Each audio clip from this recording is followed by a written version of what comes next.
ఎఫ్రాయిము, ఏం చేయాలి నిన్ను? అసలు దేవుడు కోపం వచ్చిందంట. ఏం చేయాలి నిన్ను అనుకుంటున్నాడు. ఎందుకు కోపం వచ్చింది? యోధా, నిన్ను నేనేం చేతును?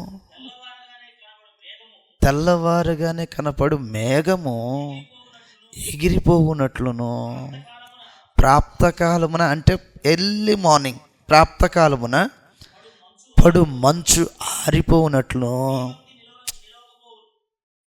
భక్తి ఎలాగున్నది? దేంతో పోల్చాడు? రాత్రంతా పడిన మంచు ఎండ రాగానే ఒక్క నిమిషంలో ఎండిపోతాయి. చీకటి కమ్మే మేఘాలు ఉదయం 6 గంటలు 7 గంటల మధ్యలో ఎగిరిపోతాయి. ఎగిరిపోయే మేఘంలాగా, కనిపించకుండా మాయమైపోయే మంచులాగా ఇశ్రాయేలు భక్తిని కనపరుస్తుంటే దేవుడు అంటున్నాడు అన్నమాట, అసలు నిన్నేం చేయాలి చెప్పు? ఎంత కోపం వస్తే ఈ మాట మాట్లాడాలా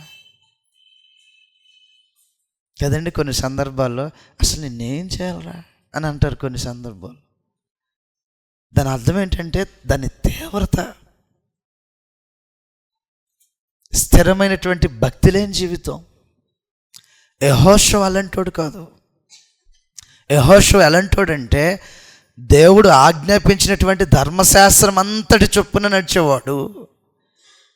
దానిలో కుడికి కానీ ఎడమకు కానీ తొలగకోకుండా నడిచినటువంటి మహనీయుడు యెహోషువ. వాస్తవమైన సంగతి ఏంటంటే కుడికి కానీ ఎడమకు కానీ తొలగకోకుండా ధర్మశాస్త్రం అంతటి ప్రకారంగా నడిచిన దానికి దేవుడు స్పెషల్ ప్రివిలేజ్ ఇచ్చాడు. అందరికేమో కనాను దేశాన్ని చీట్లేసి పంచుకోండి అంటే యెహోషువని అడుగుతాడు, నీకు ఎక్కడ కావాలా? ప్రతి వాడికి చీట్లేసి నీకు చీట్ వచ్చిన దగ్గరికి వెళ్ళాలా? యెహోషువని అడుగుతాడు, కనాను దేశంలో నీకు ఏది కావాలా? యెహోషువ గ్రంథం 14వ అధ్యాయంలో చీట్లు వేసి భూమిని పంచి ఇచ్చిన దేవుడు యెహోషువ విషయంలో మాత్రం నువ్వు ఎక్కడ కోరుకుంటున్నావు? ఏ స్థలం కోరుకుంటావు? అయ్యా అందరితో పాటు చీట్లు కాదు, నీకు ఎక్కడ కావాలా? కుడికి కానీ ఎడమకి కానీ తిరక్కోకుండా పూర్ణ హృదయంతో పూర్ణ మనసుతో తను వెంబడించిన కారణాన స్పెషల్ ప్రివిలేజ్. నిన్ను వదిలిపెట్టాడు దేవుడు. ఖచ్చితంగా దేవుని యొక్క ఆజ్ఞ అంతటి చొప్పున బ్రతకాలి అని నిశ్చయించుకుంటే నిన్నెందుకు వదిలేస్తాడు?